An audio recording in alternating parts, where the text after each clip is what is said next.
Astaghfirullah wabarakatuh. Alhamdulillah wassalatu wassalamu ala Rasulillah wa ala alihi wa sahbihi wa mawalah wa la hawla wa la quwata illa billahi wa ba'du. Alhamdulillah, di pagi hari ini kita bisa berjumpa walaupun lewat media sosial Humairah Channel, dan ada sedikit faedah yang akan saya sampaikan di pagi hari ini berkenaan dengan 6 salat yang manusia terkadang lalai untuk melakukannya. Dan ini sebagai nasihat bagi saya pribadi dan juga kita semuanya, bahwa ada salat-salat yang terkadang kita lalai melupakannya, padahal 6 salat ini sangat dianjurkan dan sunnah untuk dilakukan dan memiliki faedah yang sangat-sangat besar sekali dalam kehidupan kita. Apa 6 salat yang dilalaikan yang sedikit sekali manusia mau mengerjakannya? Tidak memperpanjang mukaddimah, yang pertama salat at-taubah, salat taubat. Siapa di antara kita yang tidak melakukan dosa, baik dosa besar ataupun dosa kecil? Setiap kita pasti melakukan dosa, karena memang dosa itu sesuatu yang sudah menjadi kebiasaan manusia melakukannya. Mata ini bisa berbuat dosa, lisan juga bisa berbuat dosa, telinga juga bisa berbuat dosa, tangan, kaki, pikiran, dan begitu seterusnya. Tetapi kalau kita melihat sunnah Nabi SAW, apabila seseorang itu melakukan dosa, maka Nabi SAW mengatakan dalam hadis Abu Bakar As-Siddiq radhiyallahu an, dia mendengar Nabi SAW bersabda, "Ma min 'abdin yudhnibu dhanban fayuhsinu at-tuhura thumma yakum fayusalli rak'ataini thumma yastaghfirillaha illa ghufira lahu." Kata Nabi SAW, tidaklah seorang hamba melakukan dosa, kemudian dia memperbaiki wudu, kemudian dia salat 2 rakaat, kemudian dia pun istighfar kepada Allah Subhanahu wa taala, apa yang terjadi? Allah akan ampuni dosa-dosanya. Kemudian Nabi SAW membacakan ayat surah Al-Imran ayat 135. Walladzina idza fa'alu fahishatan aw zalamu anfusahum dzakarullaha fastaghfaru lidzunubihim wa man yaghfiru dzunuba illallah wa lam yusirru ala ma fa'alu wa hum ya'lamun. Dan orang-orang yang apabila mereka melakukan fahisyah, sebuah dosa, ataupun mereka mendolimi diri mereka, mereka segera mengingat Allah, artinya segera salat. Kemudian mereka meminta ampun akan dosa-dosa mereka, karena tidak ada yang bisa mengampuni dosa kecuali Allah. Dan mereka tidak melakukan terus-menerus atas apa yang mereka lakukan, sementara mereka tahu itu sebuah dosa. Ma'asyiral muslimin yang dimuliakan Allah Subhanahu wa taala, maka inilah salat yang selalu kita lupakan. Apabila kita melakukan dosa, harusnya kita segera berwudu, kemudian salat dan minta ampun, supaya jangan dosa itu tertumpuk besar sehingga menjadi aran, menjadi penghalang hidayah dalam hati kita. Na'udzubillah. Ini yang pertama. Yang kedua, salat wudu. Salat wudu ini Keutamanya sangat besar sekali. Tapi siapa di antara kita yang selalu melakukan apabila setiap wudu kemudian kita solat 2 rakaat yang disebut dengan solat sunnah wudu? Satu hari Nabi SAW pernah memanggil Bilal dan mengatakan, ya Bilal, wahai Bilal, inni sami'tu khaskhasataka fil jannah, madza tasna? Wahai Bilal, ketika aku masuk ke dalam sorga, aku mendengar suara terompahmu di sorga. Apa yang kau lakukan?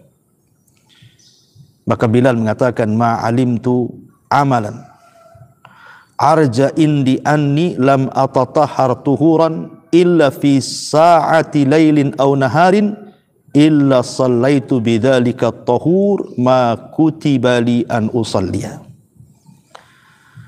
Kata Bilal ibn Abi Rabah, dia mengatakan, tidaklah aku mengetahui satu amalan yang itu sangat penting menurutku setelah aku melakukan berwudu baik di malam hari atau di siang hari, kecuali aku akan melaksanakan solat at-tuhur ataupun solat berwudu, solat selepas wudu. Itulah yang dilakukan Bilal ibn Rabah, melakukan solat setelah wudu. Dan Nabi SAW menjanjikan bahwa orang yang senantiasa melakukan solat sunnah setelah wudu, maka dosa-dosanya akan diampuni oleh Allah Subhanahu wa taala. Dalam riwayat, wajabat lahul jannah, maka dijamin masuk surga. Kata Nabi SAW, man tawadda'a nahwa wudu'i hadha, siapa yang berwudu seperti wuduku ini, kata Rasul, thumma qama faraka rak'ataini, kemudian dia berdiri melaksanakan 2 rakaat salat, la yuhadditsu fiha nafsahu, dan dia tidak berbicara antara wudu dengan salat, artinya dia lakukan penuh dengan kehusyuan, ghufira lahu ma taqaddama min dhanbi, maka akan diampuni dosa-dosanya. Dalam riwayat, wajabat lahul jannah, maka dijamin masuk surga. Subhanallah, lihat keistimewaan salat selepas wudu, dosa kita diampuni dan ada jaminan dari Allah Subhanahu wa taala dengan surga. Tapi sekali lagi saya katakan, betapa banyak di antara kita ini yang melaksanakan sunnah wudu ini. Kadang-kadang kita lalai, saya, Anda, kadang-kadang kita lalai melakukan ini. Padahal luar biasa pahala yang akan didapat orang yang melaksanakan 2 rakaat wudu itu.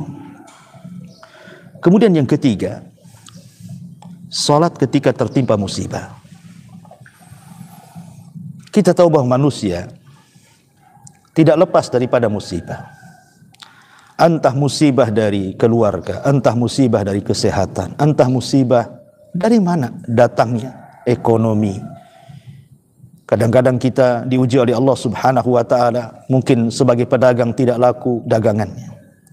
Mungkin seorang pengusaha kolab perusahaannya.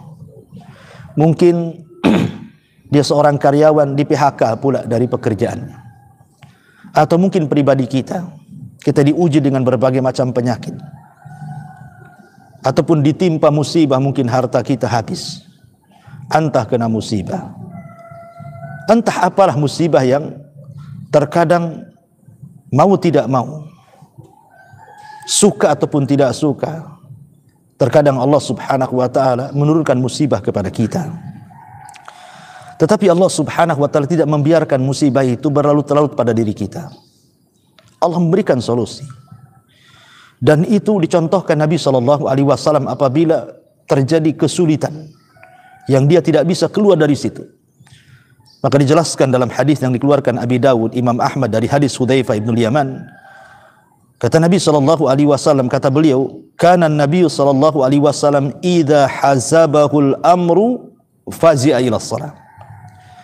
Jadi Nabi SAW itu apabila ada masalah besar, ada masalah berat, maka beliau segera melaksanakan solat. Dan ini hukumnya sunnah. Kenapa demikian? Kita tahu bahwa musibah ini datang dari Allah Subhanahu wa ta'ala, dan Allah juga yang akan mengangkat musibah ini. Dan tidak ada tempat kita berdialog dengan Allah, mengeluhkan masalah kita, mengeluhkan musibah kita, mengeluhkan persoalan-persoalan kita, kecuali di saat kita salat. Itulah pertemuan kita dengan Allah di dunia. Itulah pertemuan kita dengan Rabb kita di dunia. Alladzina yadhunnuna annahum mulaqu rabbi. Orang-orang yang yakin dia sedang berjumpa dengan Allah Subhanahu wa taala. Maka ini salah satu solusi yang diberikan Nabi SAW kalau kita ada masalah, tertimpa musibah, maka segeralah menghadap Allah Subhanahu wa taala. Semoga musibah itu cepat diurai oleh Allah Azza wa Jalla dan kita mendapatkan ketenangan hidup. Ma'asyiral muslimin yang dimuliakan Allah Subhanahu wa taala, ini yang ketiga. Kemudian yang keempat, yang sering dilupakan oleh manusia adalah salat sunnah sebelum maghrib.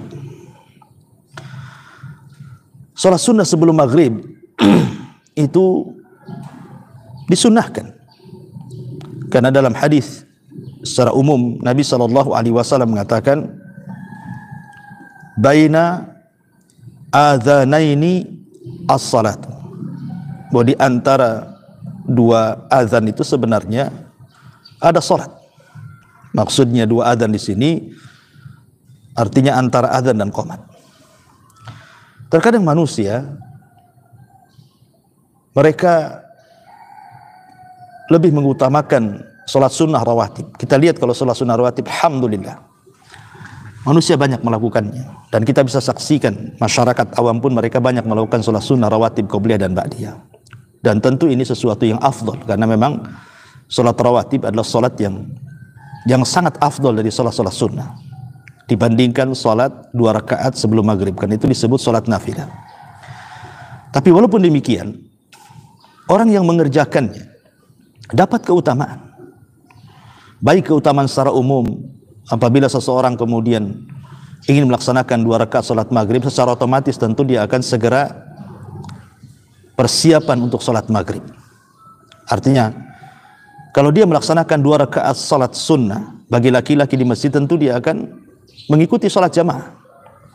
Dan kalau bagi perempuan tentu dia akan salat maghrib tepat waktu. Kemudian juga bisa lebih menghusyukkan salat maghrib itu sendiri, dan juga menambah pahala salat sunnah. Makanya Nabi SAW mengatakan kepada para sahabatnya, sallu qablal maghrib, salatlah kalian sebelum salat maghrib. Sallu qablal maghrib, salatlah kalian sebelum salat maghrib. Thumma qala fi thalithati liman sya'a. Kemudian setelah dia memerintahkan 3 kali, baru Rasulullah SAW di ujung hadis mengatakan bagi yang berkehendak. Bagi yang berkehendak salat, silahkan salat. Tetapi dari sini bagaimana perintah Nabi SAW sampai 3 kali terulang menunjukkan bahwa salat ini juga memiliki keistimewaan yang luar biasa. Makanya sahabat Nabi SAW apabila mendengar adzan maghrib, mereka bersegera salat 2 rakaat sebelum qomat. Dan Nabi SAW menyaksikan mereka dan tidak melarang mereka. Bahkan Nabi memerintahkan di hadis yang sudah saya sebutkan tadi. Ini yang keempat. Kemudian yang kelima, yang dilupakan manusia juga adalah salat ketika berangkat safar dan ketika pulang safar. Ini hampir manusia jarang melakukannya. Pada sunnah Nabi SAW sebagaimana dijelaskan dalam hadis Bukhari dari Ka'ab, anna Nabi SAW kana idza qadima min safarin dhaha dakhala al-masjid. Idza qadima min as-safari dhuha dakhala al-masjid fa shalla rak'ataini qabla an yajlis. Kata Ka'ab, Nabi SAW apabila datang dari safar di waktu duha umpamanya, maka beliau masuk ke dalam masjid kemudian salat 2 rakaat sebelum duduk. Artinya ini sunnah salat setelah datang dari safar. Begitu juga sunnah apabila kita hendak memulai melakukan safar. Sampai-sampai Al-Imam Abi Dawud rahimahullahu ta'ala dalam sunannya membuat bab fis salati indal qudumi minas safar. Bab tentang sunnahnya salat datang dari safar. Datang dari safar, ya. Maka ma'asyiral muslimin yang dimuliakan Allah Subhanahu wa taala, ini sunnah yang terkadang dilalaikan oleh manusia, salat sebelum dan sesudah bersafar. Ma'asyiral muslimin yang dimuliakan Allah Azza wa Jalla. Kemudian yang terakhir tentu salat istikharah. Salat istikharah itu sunnah hukumnya, di mana terkadang kita ini dipilihkan dengan sebuah permasalahan, 2 atau 3 masalah, kadang-kadang kita bingung harus memilih. Apakah saya harus memilih masalah A atau masalah B? Masalah B atau masalah C? Terkadang kita dihadapkan kepada sebuah pilihan. Maka tentu kita akan memilih yang terbaik dari pilihan-pilihan tersebut, dan tidaklah kita memilih pilihan yang terbaik kecuali karena bimbingan Allah Subhanahu wa taala. Karena Allah yang tahu maslahat kita, maslahat ke depan urusan kita, kehidupan kita. Maka mintalah kepada Allah yang sudah mentakdirkan segalanya untuk kehidupan kita, supaya Allah memilihkan kepada kita pilihan yang terbaik. Inilah di antara 6 salat terkadang manusia lupa untuk melalaikannya, padahal kita tahu bahwa 6 salat ini kalau kita kerjakan luar biasa keutamaan, kemuliaan dan pahalanya di sisi Allah Subhanahu wa taala. Mudah-mudahan faedah pagi bermanfaat untuk saya dan jamaah sekalian.